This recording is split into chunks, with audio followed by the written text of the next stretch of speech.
The story takes place in Chile in the 1970s, under a dictatorship where fear and repression permeate society.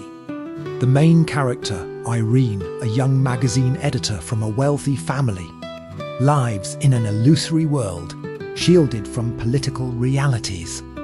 She is engaged to her cousin, Captain Gustavo Moronti, an army officer whose career thrives thanks to his loyalty to the regime.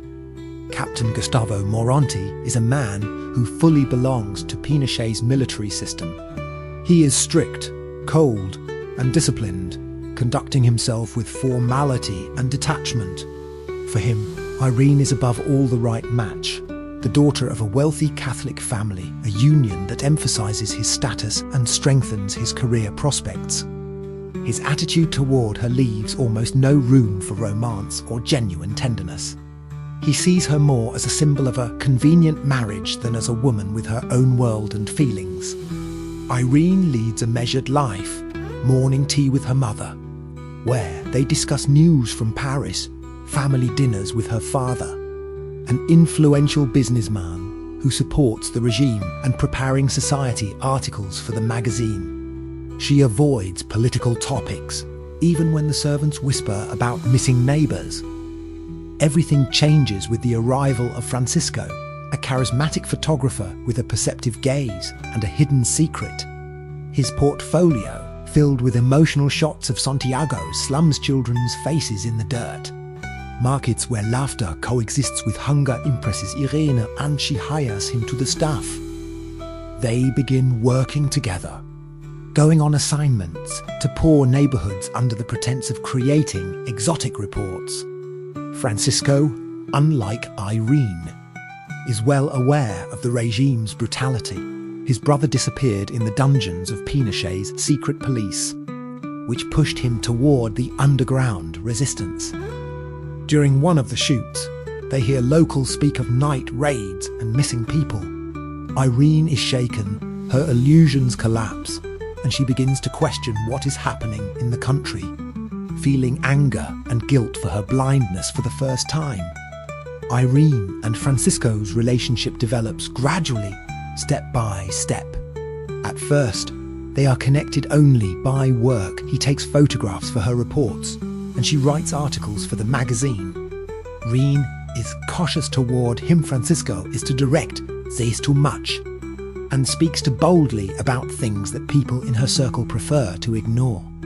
But over time, she begins what is in her family social circle honesty, the ability to empathize, and a genuine pain for the fate of others. Francisco shows her a Chile she has never known. Instead of elegant parlors and family dinners, he takes her to poor neighborhoods, where women speak of missing husbands and sons, where the faces of children reveal hunger and neighbors whisper their fear of night arrests. For the first time, Irene sees people living in constant terror.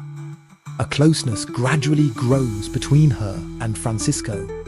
It is a trust born out of shared risk. Their feelings deepen not through grand gestures, but because they share the same knowledge and the same truth, from which there is no turning away. Irene breaks off her engagement with Gustavo.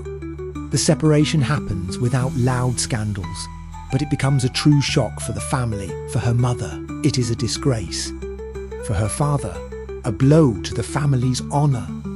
Francisco learns of a mass execution in a village in the Andes near Copiapo. People speak of an abandoned mine where bodies are hidden. He decides to obtain proof for international organizations, and Irene insists on going with him. They set out disguised as journalists covering local traditions. The villagers tell them about the missing and lead them to the mine. There they see a horrifying sight: bodies in pits marked by bullet wounds and signs of torture. Francisco takes photographs while Irene, holding back tears, shines the flashlight. They stay in an abandoned house, surrounded by danger. That night becomes the moment of their deepest intimacy. After the night together, Irene and Francisco return to Santiago, moving cautiously to avoid drawing attention. Francisco passes some of the photographs to resistance contacts, while Irene continues working at the magazine. As Irene walks down a street in central Santiago on her way back from the office, a passing car slows down and 2 shots ring out from its window. The bullets strike Irene in the stomach. She collapses, writhing in pain.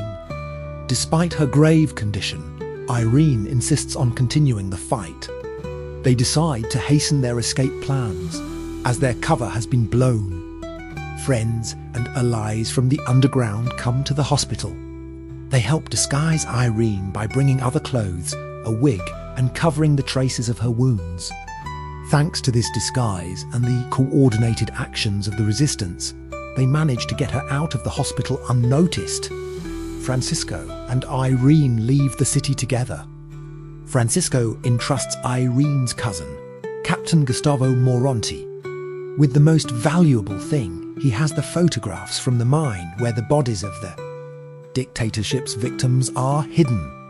Gustavo, long accustomed to being part of the military machine, comes face to face for the first time with the truth he had preferred not to see. The images shake him. Before the eyes of an officer sworn to order appears the face of the atrocities committed by his own army. Summoning his courage, Gustavo brings this evidence to his fellow officers. He lays the photographs on the table and says aloud what he had considered impossible only yesterday. The army is not killing enemies, but its own people. His words sound like a direct challenge to the system he had faithfully served. But the truth is not allowed to be spoken to the end. The doors burst open, and a death squad storms into the room. Gustavo is taken alive. He is taken for interrogation. He knows torture and death await him, but he stays silent. In that silence lies his redemption. When the gunshot ends his life, he dies as a man who finally faced the truth and chose to resist, even if too late.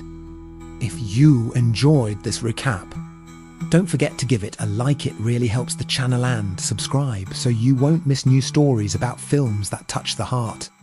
Thank you for watching. You're the best.